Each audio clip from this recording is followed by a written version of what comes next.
Hello guys, this is Rich Rich TV and welcome back to my channel. But before we start the devotional guys, I would like to shout out the following person on our channel na nagpunta rito at nag-join sa devotional. Shout out ng God sa John Ray Abilen, Darrell Diaz, Francis J. Canoy, Jerry Abok, Ben Lawrence Chonko, Kets Las Marias, Yans TV, Minette Jane, Always Online, Claire Yans Vlog, Michael Apurita, Connie Vlog, SSC TV of Korea, Heart Ponsalan, Bon Anthony Balmoria, Mark Pamisa, Eliza Miharis, Kimberly Rimando, Clarice Lado, Shane Pindon, Jonaline Melgar, Andrin Padiranga, Angel Mangiran, Gitchen Marie, Honestly Faith Gloria, Tracia, Maridil Cababa Sada, Rian Brisaga, Crystal Choi, Crystal Claire, Leah Vidad, Marian Comendador, RB Haralbi, Kirk Andrew Ando, Claire Cabaltira, Spyra Alga, Vince Villegas, and Ashley Torimocha. Shout out na rin sa mga hindi nakisabay na manood sa devotional but still napunta pa rin dito para manood at makinig sa devotional.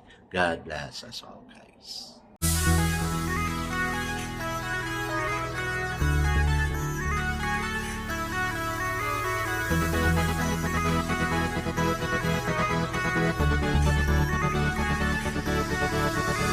Rich TV, where you heard it, number one is on the top.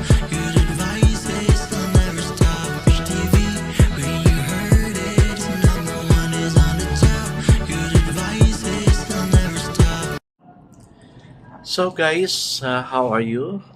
I know you are not enjoying, no? Yung iba kasi ano pala ngayon, no? Friday. So, well, in a way, yung iba enjoyed visiting churches, lalo-lalo na sa mga RC kasi may mga bisita iglesia, di ba?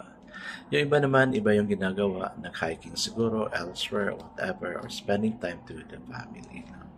Well, in a way, it's our choice, but wag lang nating kalimutan na God is so important in our life that we really need to spend time with Him. I guess it's not present to our devotion. Let's open the Bible to John chapter 20 verses 19 to 23. This is about Jesus appears to His disciples. And still guys, I'm using the devotional study Bible because the words used is just simplified na intindihan talaga natin. Okay, the word of the Lord in John chapter 20 verses 19 to 23 says, on the evening of the first day of the week, when the disciples were together with the door locked for fear of the Jews, Jesus came and stood among them and said, "Peace be with you." After He said this, He showed them His hands and side. The disciples were overjoyed when they saw the Lord. Again, Jesus said, "Peace be with you. As the Father has sent me, I am sending you." And with that, He breathed on them and said, "Receive the Holy Spirit. If you forgive anyone his sins, they are forgiven. If you do not forgive them, they are not forgiven." Amen and amen. I guess let's not pray. Father God, what an opportunity you have given to the disciples, O Lord God, that you appeared to them, O Lord God, after your death, O Lord. You showed them the evidence of being pierced in the hand, O God, the wound you have, and even the wound you have in your stomach, O Lord God, at the side, O Lord. Lord, hindi man namin nakita to, O God, but we experience your goodness, O Lord God. Teach us to forgive others, particularly those who wrong us, and teach us to say, "Peace be with you," or "God bless you." Lord, man dito ngayon, oh God, I know they have something to do, but yet they make a time being with you, Lord God, for this devotion. Lord, I pray that the seriousness of their relationship unto you will really go on, so they will grow more and more into you, oh God. Lord, bless them, oh God. Bless them, Lord. Bless all of us, Lord God. Amen and amen. The focus verse for this evening, guys, is found in John chapter 20, verse 21, and it says, Jesus said to them, "Peace be with you. As the Father has sent me, even so I sent you." So the title of our devotion for this evening, guys, is Power to Match the Potential. Jesus deals with depression by giving a great commission. He took the discouraged people from frenzied fear to fearless courage. So nga kasi sa buhay natin natatakot tayo na parang we don't want to go out kasi komportable na tayo sa condition natin. I also have that that fear. Parang actually I'm involved in a scholarship na parang I don't like to open my laptop kasi doon yung fear ko. Hindi kasi ako marunong masyadong kumalikot sa laptop. Kaya yun yung fear ko. Okay, let's continue. It is an awesome challenge. Yes, I know it's a challenge, but I already claim the Lord. I can do all things. I claim God's word. I can do all things through Christ who strengthens me. As the Father sent me, even so I sent you. That means we are to be extension of the incarnation, continuing the ministry begun as Jesus of Nazareth. The things he did, we are to do. The power he exposed, we are to experience. The victory he had over evil, we are to live victoriously. The Great Commission was followed by the promise of an amazing power. Jesus said, receive the Holy Spirit. That's the answer to the riddle of our inadequacy. Amen, Lord. I will accept the Holy Spirit, the presence of the Holy Spirit. Kasi nga, if the Holy Spirit is in us, the Holy Spirit will work sa buhay natin. Grabe yung work niya talaga, no?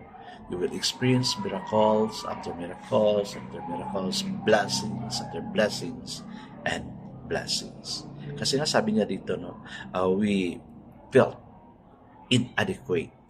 No, walang nagkukulang o makukulang sa buhay natin if the Holy Spirit is with us. Okay. The Spirit is the inner driving power of love from within us. Jesus do not give us tasks to do greater than the power to do them that He provides in the Holy Spirit. Yes, mabait ang Holy Spirit.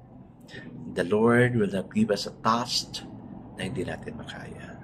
Alam ni Lord yung kapasidad natin. This is our source of courage. We do not need to apologize or equivocate.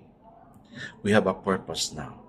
He sends us into our homes, places of works, the community, as His people, extension of His love and power. Amen and amen. Kaya guys, no, yung kanta na Come, Holy Spirit, I need you. I really like that word, and that is really true. Because on our own, we can really do nothing. We need the presence of the Holy Spirit. Jesus Christ is no longer with us, but the Holy Spirit is. Kaya let's give our total dependence to God through the Holy Spirit, that the Holy Spirit may work in us. Let's always welcome the Holy Spirit to fill in our heart. It is where He stays, in our heart. Kaya if people would say to you, ask you, where is God unto you right now? Answer them, He is in my heart. Guys, napakaganda, no? Power to match the potential. God would not give us sa atas na hindi natin makakaya. Ay, God, let's now pray. Thank you to God that the presence of the Holy Spirit is in us, Lord God. Lord, to those who did not experience the power of the Holy Spirit, I pray, oh God, to please be with them. Lord, I pray that you would work unto their life so they will experience your power and miracle. Amen and amen. Guys, may word. I will greet this day with purpose and power. Amen. Amen. Come, Holy Spirit. Amen. God bless us always because I know that your best is 10 times better. This is again Rachel Rich TV. Kita-kita tayo ulit sa muli. Paalam.